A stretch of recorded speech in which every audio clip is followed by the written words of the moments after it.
Welcome to Duelality Gamecast, game reviews by people who love to play games.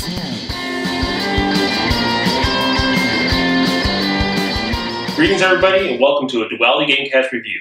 I'm William Krill, and with me as always is Matt Robinson. Hey everybody. Today we're reviewing the Smash Up expansion, Munchkin. So Matt, why don't you start with a general overview of how Smash Up works? Okay, well, if you're a gamer, but you've unfortunately been living under a rock for the last 3 years, Smash Up is the preeminent shuffle building game from AEG. What makes this game unique is everyone picks two classic sort of genre factions and mixes them together into a single 40-card deck. The decks are made up of minions and actions. In front of all the players will be played locations with victory point values on them. On your turn, you may play a minion and an action, unless something on the card lets you play more. Minions all have a power rating. All the bases located in front of you have a breakpoint. When the total power of all minions at that base from all players reaches that breakpoint at the end of the turn, that base blows and points are distributed to the players.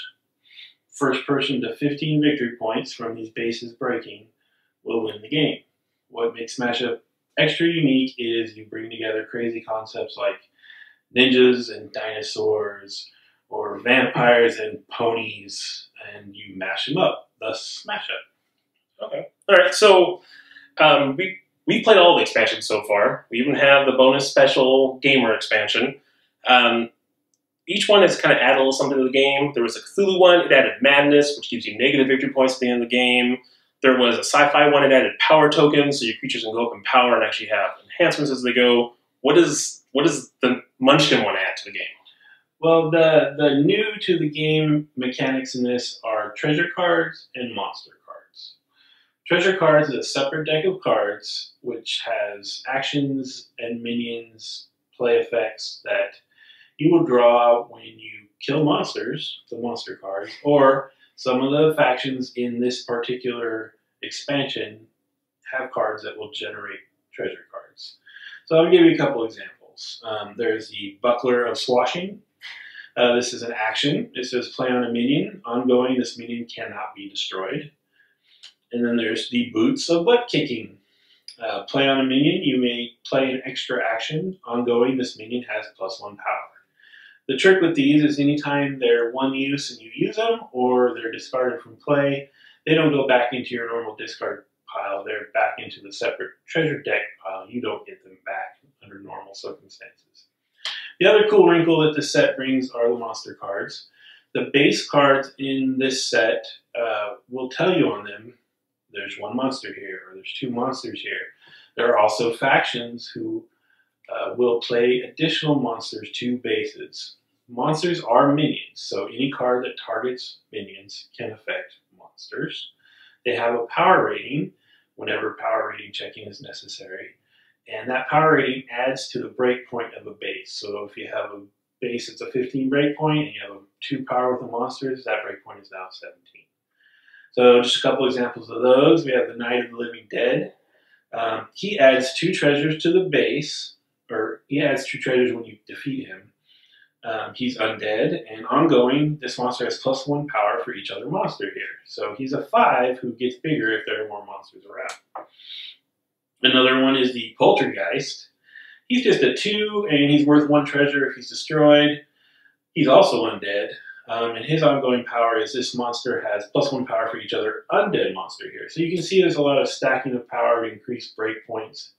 And there's a lot of tactics you'll see in this set for killing specific monsters to swoop in and get their treasures. Because if you break a base with monsters still alive on it, then those treasures are going to get divvied up amongst the people who broke the base. Okay. So all of the other expansions have been small. They only come with usually 4 factions in them.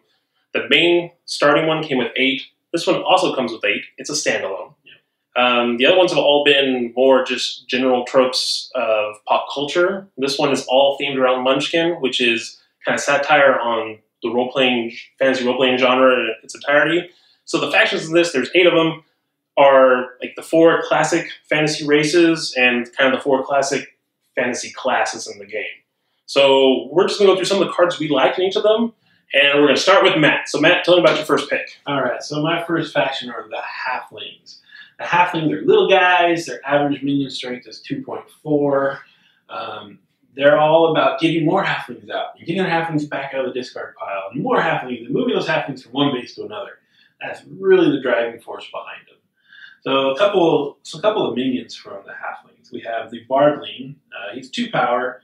If another player has more power here than you, you may play an extra minion here. And then they have sort of their boss for the set, the Shire Marshal. He's a 4, which is notable if you've played Smash Up. Usually the boss guy's a 5. He has a talent, which is the once per turn reoccurring ability. Play an extra minion on a base where another player has more power than you. So you can see right there, these guys are about getting more of their minions to the table. Now they have some cool actions. Here's a couple of them. Spoiled Brats.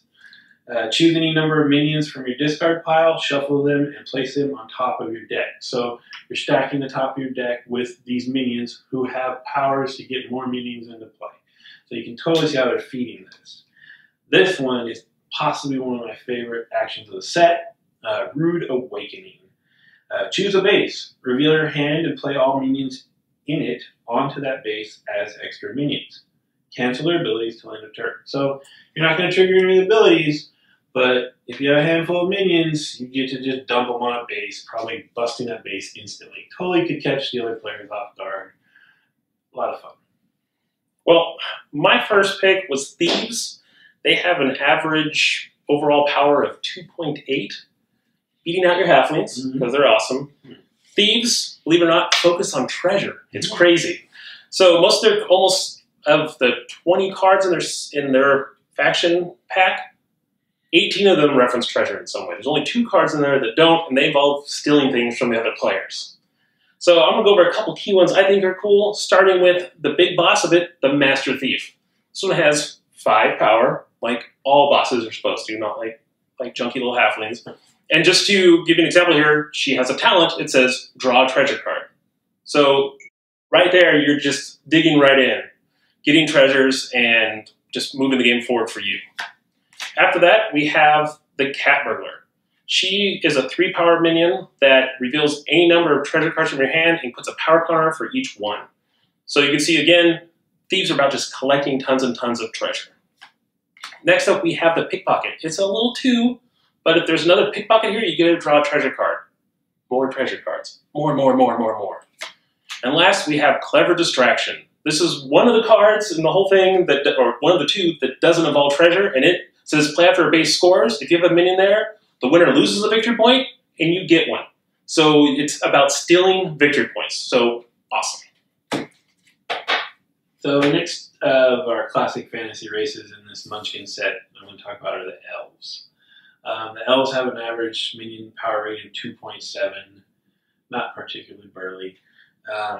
So the Elves are very unique. They are about swapping and trading. There's a lot of transferring things to opponents to get something for yourself, or temporarily giving bonuses to opponents to give yourself bonuses. So let's talk about some of their minions. We have the Flower Child. It's a 2. It says you may give another player control of this minion until it leaves play. To take control of one of that player's minions of power 3 or less until it leaves play. So it's a cool little sloppy card. You can get up to a 3 for your 2. More importantly, it could move stuff away, slowing people down from breaking bases, or maybe they have a cool ability, you can take that, and all they get is this 2 in exchange. Their boss guy is a 5, and he's called the Fey Fighter. He has an ongoing ability. After another player plays a minion, you may place a +1 power counter on it to place a +1 power counter on one of your minions here. So, again, there's a lot of these in the Elves. I'll give you a bonus and I get a bonus. There's a lot of trading going on. So, a couple of their actions. After you, each other player draws a card. Draw a card for each player in the game, including yourself. So that's pretty cool. Okay, everyone gets a card. Now I get 4 cards or 3 cards, what have you. So you're giving them a little bonus to get a bigger bonus. Another one is called Trade. So it's literally called what these elves do. Draw a random card from another player's hand and place it in yours. Then place this card in that player's hand. You may play an extra action this turn. Oh, so you get to take a random card from them. You give them this, which means they're going to just be able to do it right back to you if they want to. But you get extra action out of it. So it's kind of a fun, weird card, but it could be pivotal if you play it at the right time. All right, well, I'm going to stick with the whole classes thing. My next thing is mages, not wizards, which is what came in the first Smash Up expansion. Mages is what they're called here. Their big thing is about discarding cards, which is interesting because they haven't managed to do that well yet. The only other one I think of is there was Ghost from one of the other expansions, and they were about having no cards in your hand, and I think our group, hands down, thinks they're the worst set. The mages seem to do it right. So I'm going to start with their main guy, the Blaster Master. So he has a talent. It reads, discard a card to destroy a minion of power 2 or less.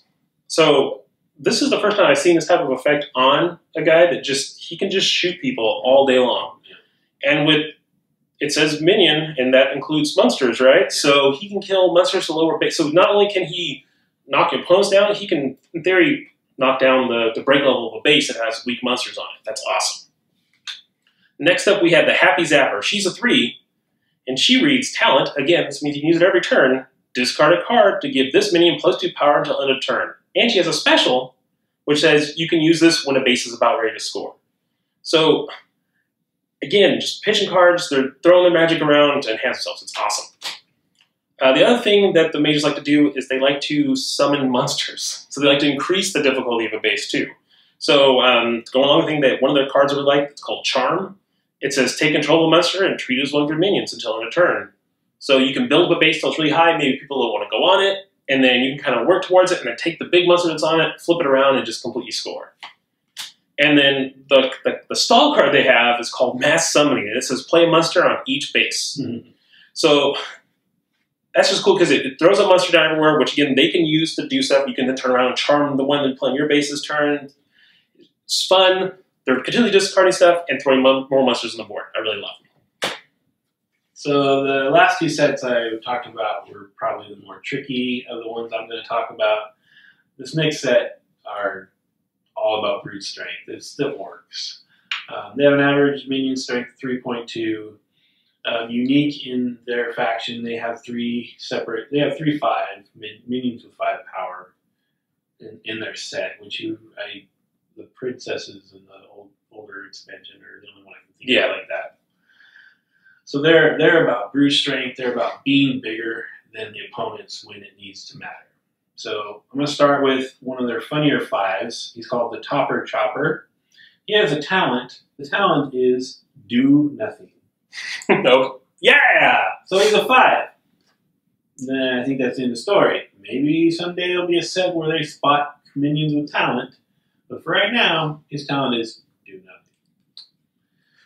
The next 5 I want to talk about is the Sword Lord.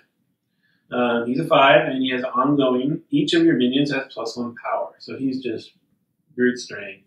These guys are already on average stronger than most of the factions, and he's going to make them stronger in whichever minions from the other set you paired up with them. They have some pretty fun actions that are pretty straightforward. For instance, they have Crush.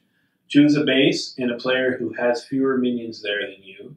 Destroy one of that player's minions there.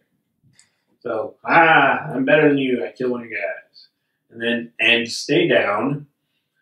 Special, play before a base scores. If you have the highest total power here, other players cannot play or use special abilities. Oh, that's like a counter. That's what it is, yeah. So if you're strongest at this base when it scores, no one's going to get to any special shenanigans. So again, the orcs are just about brute strength, being tougher or more numerous. So they might be fun to pair with one of the factions that gets a lot of guys out. My next one is the Clerics. They're up a little bit more where the Thieves and the Mages had 2.8 average strength. They have a 3, which is pretty average for the game in general. And their overall arcing theme is Resurrection. reincarnation, that type of stuff. They have a lot of cards that bring stuff back, but it does a lot of stuff randomly from your discard pile. So some of the ones I picked out here is the big guy himself, the Cardinal. He has a 5 strength, and he has a talent. If your discard pile has at least 5 cards, place 2 of them, chosen at random, into your hand. So basically, he's drawing 2 cards for you in the late game every turn. Then we have the Deep Friar. He's a minion, and he has a special. It says, after the space scores, you may move move another one of your minions here to another base instead of the discard pile. I really butchered that. But basically, he lets you save a guy from dying when the base scores, because normally they just get put right in your discard pile. Next up, we have the Turner. And this is like the classic cleric turning undead. So it actually makes a reference. It's destroying undead monster here, which there's a few. And then it says, or shuffle a random minion from your discard pile into your deck. And so here again, it's like there's a lot of things in this that you go through your discard pile, pull out some stuff, shuffle them up, pick one at random, and get its effect. And then last we have Word of Recall. And it says, choose a random action from each other player's discard pile. You may play one of them as an extra action. Return the others. So here we go again. They're all about, the clerics in this almost seem like chaos mages. I don't know how to explain it, but it's cool, interesting effects because this game is kind of the draw thing. And it actually, this has the most Munchkin filling effects, I feel, out of all of them. You have that lucky draw type of mechanic behind it. All right, my last faction are the Dwarves. Dwarves have an average strength of 3, so they're pretty baseline. What makes the Dwarves special or unique is every single one of their cards, all 20 cards, has a power that somehow references treasures. Every single one of them. So that tells you right there that the Dwarves are all about treasures. Getting and using treasures. So let's start with one of their big minions. He's a 4. He's the Loot Lover. He has an ongoing ability. This minion has +2 power for each treasure card on him. So treasure cards are going to amp you somehow anyway, and he gets even bigger when he has them. Their boss type guy is the Dwarf King, of course. He's a 5. His ongoing ability is when a treasure card on one of your minions goes to the discard pile, place it in your hand instead. So normally, treasure cards are, use them and they're gone. Or discard them from play and they're gone. This guy says, oh, no, Dwarf King, give me that back. So they're maximizing the use of their treasures. They have some cool actions. One of them is Mine. Search the treasure deck for a card that can be played on a minion. Play it on one of your minions as an extra action. Shuffle the treasure deck. So the treasure deck has minions, it has things you can play on bases, things you can play on minions. The fact that you get to search that deck and pick one that plays on minions, I think is really powerful. Sounds good. Another one is Cash Out. Play up to 3 treasure cards from your hand as extra cards. So the Dwarves have a lot of things that are going to get more treasure cards into their deck and into their hand and recover ones back to their hand. And this card lets you just dump them on the field. So you pair that with the Loot Lover, and it's like the Alpha Strike. It's very effective. All right. Well, my wrap-up, the last faction we have for the group is the Warriors. The Warriors are all about playing minions and killing, not minions, monsters. Playing minions and killing monsters. As an example, the main guy, the 5-strength big hero he's called, his talent is destroy a monster here or play a monster here.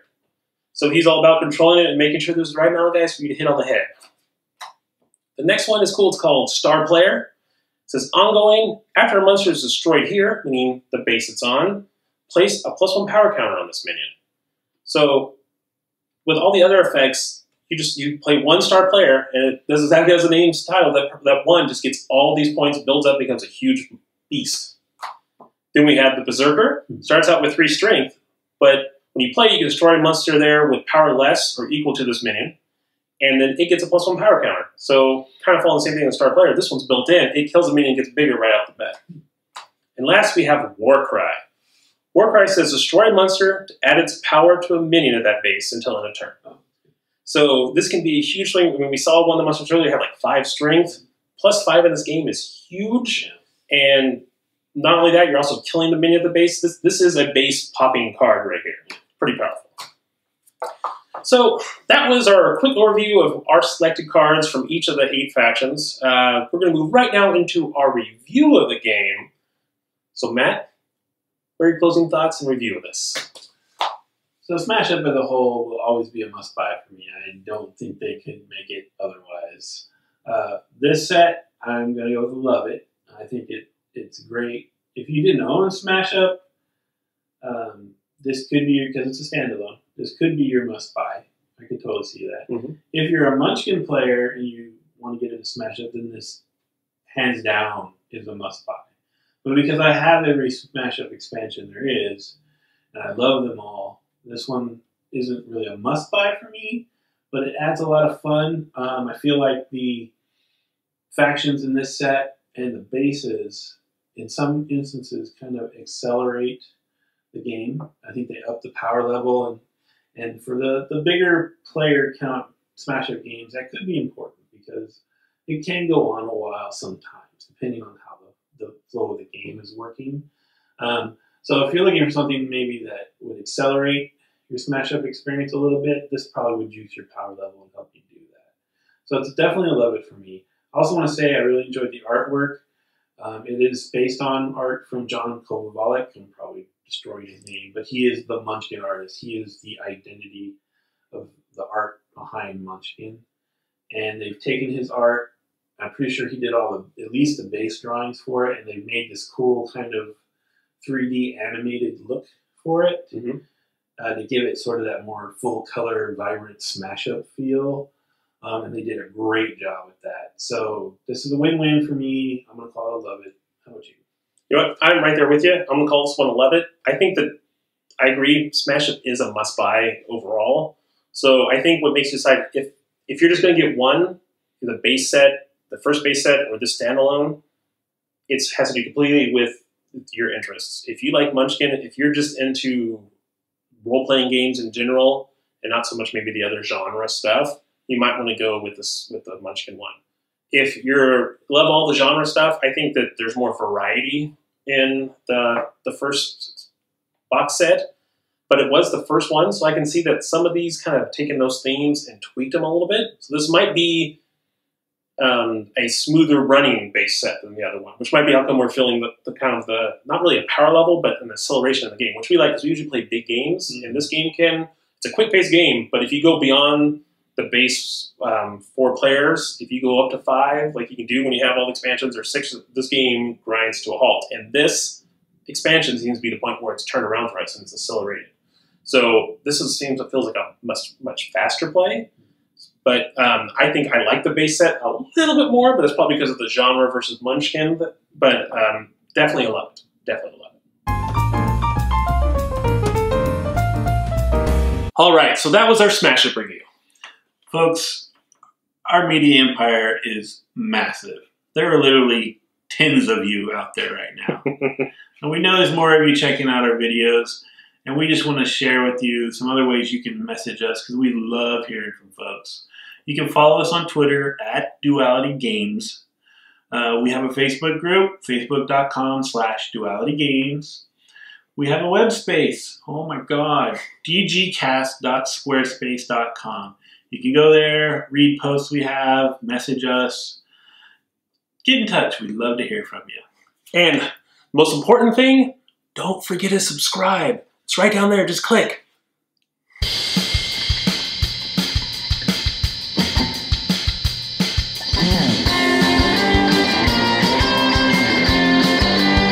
All right, so that was our Smash Up review. That's all I was going to do. Remember that? All right,